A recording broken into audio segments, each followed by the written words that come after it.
So we know that combat exposure is not good for the human brain and not good for the human mind. With explosive munitions, there are significant amounts of individuals who are getting blast-based concussions. We also know that the rigors and the vigilance required to be in a combat environment produces really significant combat stress syndromes at the back end.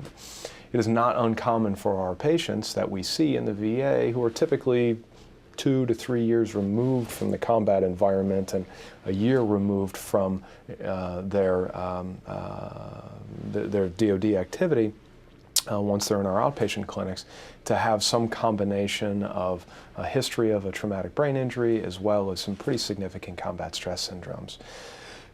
So the teams that we have, and to do it really effectively, you need to be aware of both of these things, both of these entities. And they do appear to be relatively separate entities from the penetrance of the problems. The issues and the symptoms that the individuals are having at the back end can be relatively similar. But it is incredibly important that when you treat an individual with a traumatic brain injury, that you recognize and also effectively treat the other issues that someone is having. For some reason, the medical community and the lay community doesn't see what we term psychological injuries as being as important and as weighty as physical injuries. So if we look at someone with a mild traumatic brain injury who has blindness, we're obviously going to adjust the way that we treat that individual and set up their care plan to try to, again, help them be people again. It's the same thing with the quote-unquote psychological injuries of combat. Is without recognizing those things and treating those things, there's no way that those individuals, well, let me put it a different way. It's going to be a lot harder for those individuals to get better and to rediscover their lives and to flip the chapters over and find out what's next if you can't direct your treatment at exactly what the person is suffering from.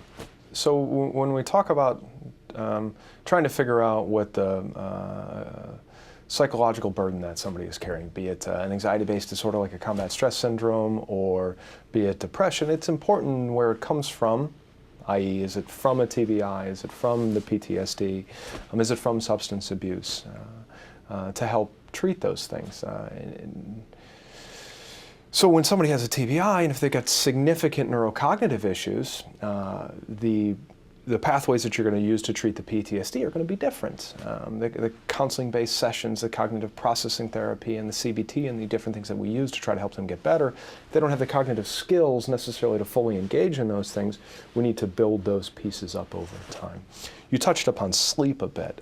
If there is one thing, there is one burden that this population seems to be carrying that is just ultimately terribly destructive. It's anxiety with sleep, and inability to get restful sleep over time.